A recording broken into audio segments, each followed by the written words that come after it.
আসসালামু আলাইকুম।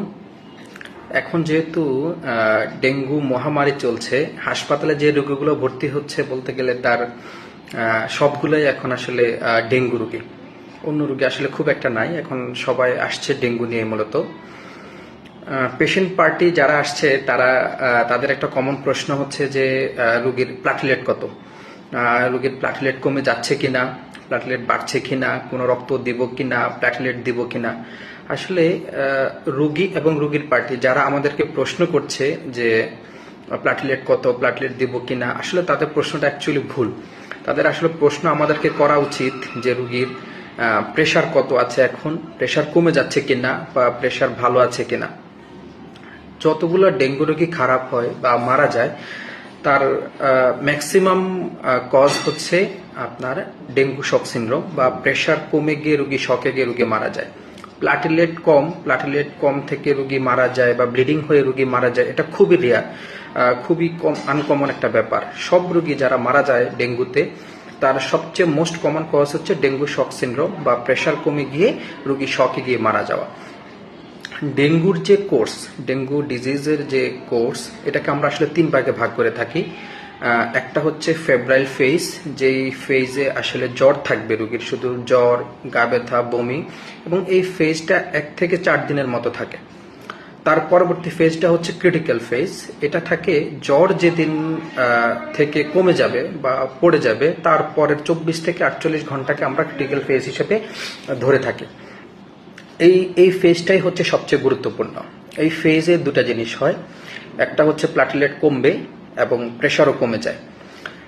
প্রেশার কমে যাওয়ার কারণ কি, যারা আমরা ডেঙ্গু ভাইরাস দিয়ে আক্রান্ত হই বা ডেঙ্গু জ্বর হয় তাদের ভাস্কুলার পারমেবিলিটি, আমাদের যে শিরা উপশিরাগুলো আছে সেগুলা লিকেজ হয়, সেগুলোর পারমেবিলিটি অনেক বেড়ে যায় এবং এগুলো দিয়ে আমাদের রক্তের যে তরল অংশ প্লাজমা ওটা লিক করে যায় এবং শরীরের বিভিন্ন জায়গায় জমা হয়, ফাঁকা জায়গা, বিশেষ করে প্লুরাল ক্যাভিটি বা লাংয়ের পাশে, আশেপাশে, এবং পেরিটোনিয়াল ক্যাভিটি বা পেটে, এই জায়গাগুলোতে ওই প্লাজমাটা জমা হয়। ফলে কি হয়, রক্তের যেহেতু রক্ত থেকে প্লাজমাটা বের হয়ে যায়, রোগীর প্রেশার কমে যায়, প্রেশার কমে গিয়ে রোগী চলে যায় শকে এবং সেখান থেকে মৃত্যু হয় ম্যাক্সিমাম রোগীর।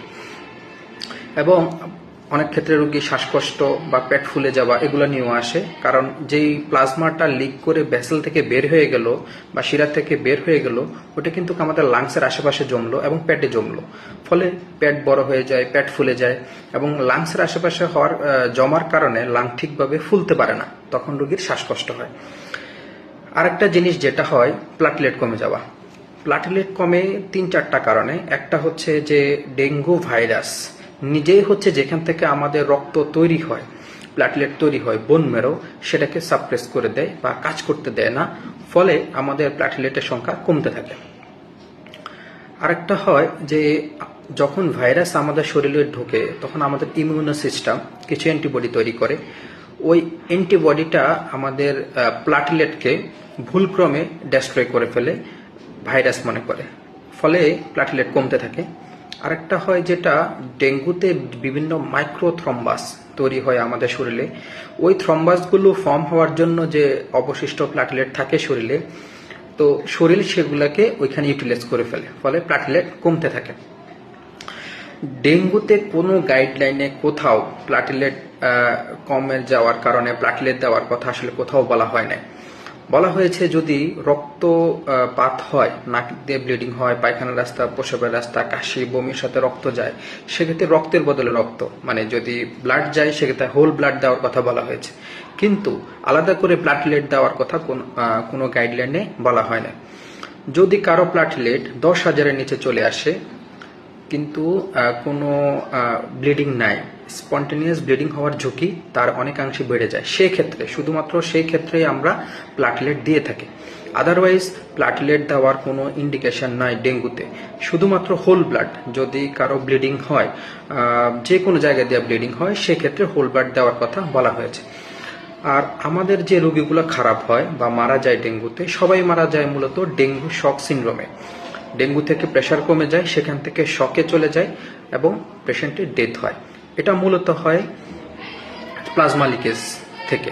তো যারা আমরা আছি, যারা আমরা বারবার জিজ্ঞেস করে থাকি যে প্ল্যাটলেট কত, প্ল্যাটলেট বাড়ছে না কমছে, এটা না, এই বিষয়টা নিয়ে আসলে আমাদের কনসার্ন না হয়ে মূলত আমাদের কনসার্ন হতে হবে রোগীর ব্লাড প্রেশারটা মেনটেন হচ্ছে কিনা।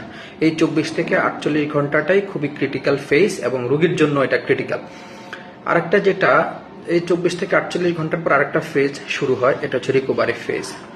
এইটা মূলত রোগীর এই ফেজে মূলত রোগীর প্রেশার বাড়তে থাকে, প্ল্যাটলেট বাড়তে থাকে, রোগীর খাবারের রুচি বাড়তে থাকবে, মোটামুটি রোগী সুস্থ হবে। তবে এই মূলত আজকে এই ভিডিওটা করার উদ্দেশ্য হচ্ছে যেন আমরা একটু সচেতন হই সবাই, যে প্ল্যাটলেট থেকে ডেঙ্গুর চিকিৎসা হয় না। ডেঙ্গুর চিকিৎসা হয় মূলত রোগী কোন ফেজে আছে এখন সেই অনুযায়ী রোগীর ট্রিটমেন্ট প্ল্যান ঠিক করা হয় এবং রোগীর প্রেশারটা মাথায় রেখেই আমরা চিকিৎসা করে থাকি। ধন্যবাদ সবাইকে।